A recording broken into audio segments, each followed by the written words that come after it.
Mike Stone is here to talk about it, and I got to tell you, I'm a little uncomfortable. I'm not used to this. I don't know what to do. How do we talk about a Lions win? It's great. We should, like, dump Gatorade on your head or something.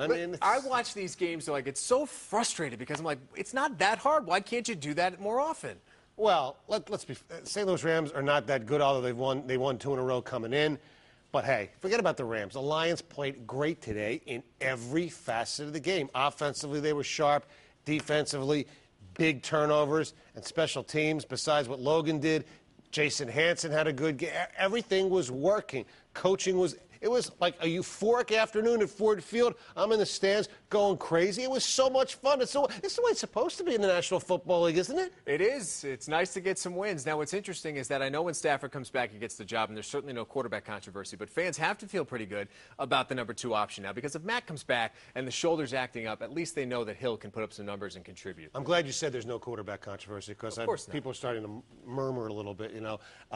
Sean Hill, when I signed him, I thought, great idea, a backup quarterback who's actually had some success as a starter. He was very good today, but as soon as Stafford's back, he should come in and let's see what happens. Because look, I don't think they're going to make the playoffs. Even if they get on a little run, you're still looking at this team for the future. But man, they played so good today. You know, St. Louis tried to be, cocky with the onside kick. Lions obviously recover. Good job by Spivey, I believe, made the play.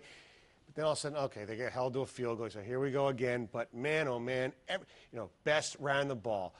Calvin caught the ball. They found it. Pettigrew didn't drop the ball. And let me tell you something. The offensive line deserves more credit than maybe anybody else. I agree with you. I was team. watching those guys work so hard, and he doesn't take a long time getting rid of the ball, no. But he had enough time to get rid of the ball throughout the day. And they had holes to run the ball. Terrific job by the offensive line. Defensively, defensive line played very well. Secondary, making some plays out there, actually making some tackles. Jonathan Wade, of all people, actually made a pretty good tackle. And, Steven Jackson did have his yards, but they did a nice job on him. He's a great player.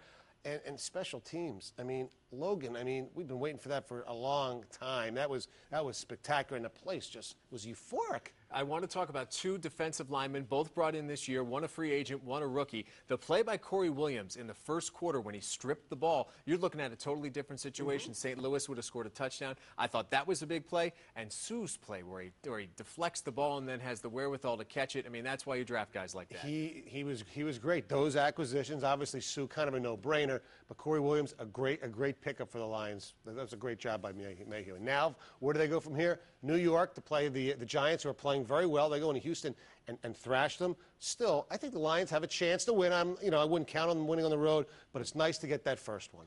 Were you at the game yesterday? You watched Yes, Michigan State I was in at person. the game. What's your takeaway from that one, having seen it in person? That, much like I expect, as I said Sunday, I was stunned that Michigan was a 5-point favorite. I think Michigan State showed they have more depth. They're grittier, they're tougher, and they're more balanced. They can do a lot of things. Michigan, Robinson didn't have a good game, so they lost. But if you're a Wolverine fan, the little things that I think they were too nonchalant. There was, especially in the first half, when there was like a 3rd and 2, and he just gave the ball to Vincent Smith. Hopkins probably would have been a better choice. Then they stopped Michigan State, but Michigan State gets called for a false start. What happens? Michigan State, then they get the conversion on the first down, led them to a score. If Robinson doesn't make those mistakes, but still, the defense is still real bad. And now you said Michigan State's in an interesting position.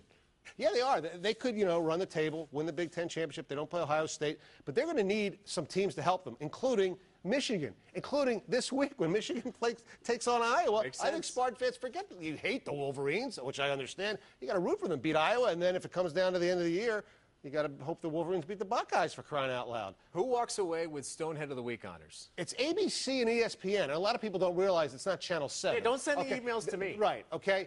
Look, I know we complain a lot, but Matt Millen ruined pro football here for so long. He's okay as a broadcaster, but why give him the Michigan State game? The whole state hates him. ABC, show some respect for your fans in Michigan. Leave Matt Millen away from that game. Stonehead.